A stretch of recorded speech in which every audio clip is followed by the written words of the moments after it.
one sword tends to keep another sword in its sheath. And that's exactly where all the guns should be, is holstered in their sheaths, and we should all be neighborly, kind, and friendly. For most people viewing this, you already know the background. The Citizens for Constitutional Freedom want to get back government land that was taken from them and give it back to the local community. This was a peaceful protest. We used to could walk up to them and talk with the FBI agents in a friendly manner, unarmed and stuff, but the tenor has changed. They have become more hardened, and when they step out of their vehicles, now they're stepping out with their rifles. The CCF were not going to be intimidated and threatened into capitulation by the government. All the behaviors is in the preparation of a campaign of some sort, and whether it's just a saber rattling to try to intimidate, or whether they actually mean it, we don't know. All we know is what we see. And so what you're also seeing is that's why you're seeing the uptick in the saber rattling from the feds, because they do not want to let go of this. They do not intend on losing here. And we do not intend giving it back to them. This is something that the government hates, people not respecting their authority.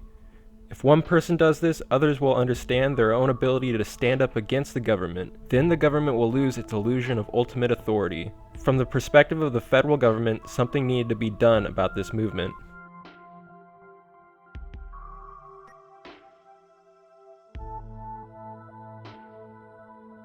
On January 26th, Lavoie was going to a meeting with the Grant County Sheriff, where Ammon Bundy and Lavoie were going to speak to a crowd of hundreds of people.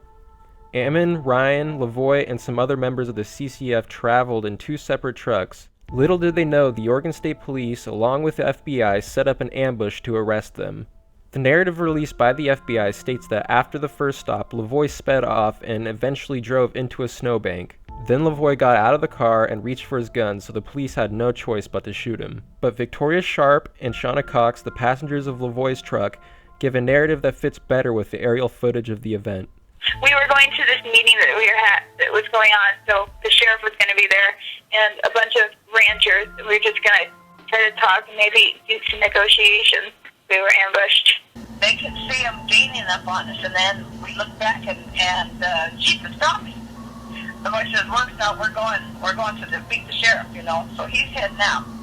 And Brian Payne's telling him, no, dude, you need to slow down, He said, slow down, they're going to, they're gaining on us, and you better just slow down. So finally he talks the boy into slowing down. Ryan Payne, they pull up kind of behind us, and Ryan Payne rolls down his window, and he puts both his hands out the window, and they shoot at him.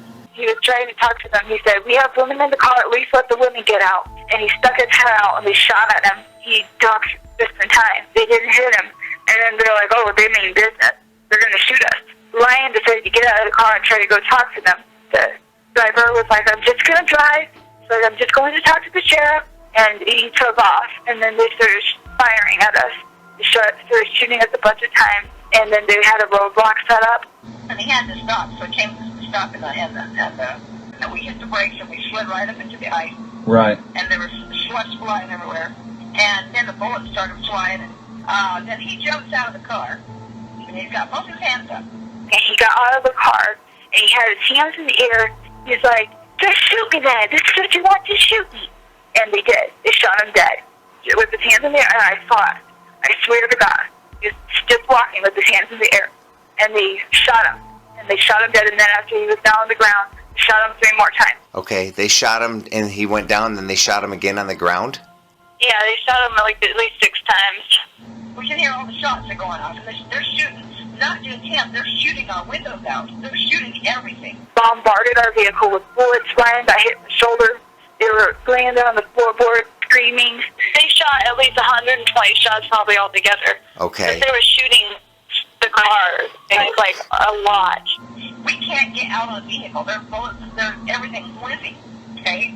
We can't get out. There are lasers all over us. Ryan gets hit in the shoulder. We have lasers all over on the mirrors, on the glass, on our knees, and I got her head shoved down as low as I can, and Ryan's down to the floor, and we're trying to keep down as low as we can. Gassed us 5 times, kept trying to shoot us. We were praying so hard. And we were screaming like, stop, please stop, please stop. And they were just drilling us with the bullets. They kept gassing us over and over. We couldn't breathe because of the gas. And then you'll hear us, we're just screaming, you know, stop, stop, you know, and she's yelling, I'm an EMT, I can help him, She's screaming, stop, and she's trying to get over to the window, but the bullets keep coming. They're shooting in gas, so they're gassing us. And so I had that down jacket on, and her and I had our noses in the jacket, in my jacket, and I'm just trying to keep her down. And so not one shot was fired by anybody in the car or by Lavoie. In fact, they had their hands out the windows, nothing. We showed no aggression at all. We couldn't believe it. It shocked us because he had his hands in the air. We couldn't believe that they were actually going to shoot him. And then I screamed, I'm an EMT, let me come out and help him. I just want to help him.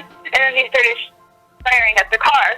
And, it was so scary. As I watched that video, FBI video, I can see what he was doing.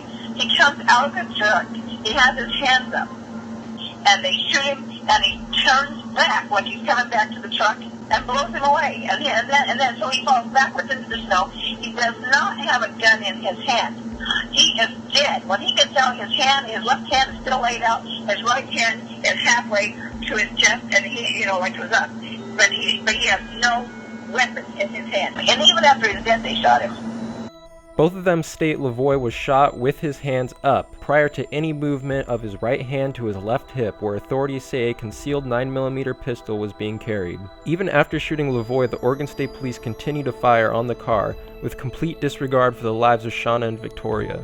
And for the sake of argument, let's say he was reaching for his gun. It would only mean that he was trying to defend himself from being shot at anymore. But Blaine Cooper, another occupant of the refuge, claims that Lavoie left his weapons at the refuge. A few days ago, a Facebook post by Barbara Davis claiming that Lavoie's body, along with his 9mm pistol, was sent home. Barbara had the serial number of the gun checked, and it came up as being stolen for over 2 years. Albeit the plane footage matches up with the witness's statement much more accurately and in more detail than the Oregon State Police and FBI's narrative, we still only have a blurry aerial footage with no audio, which makes it really hard to validate anyone's claim of what happened. And then all of a sudden we have absolutely dead zone, and nobody has any service.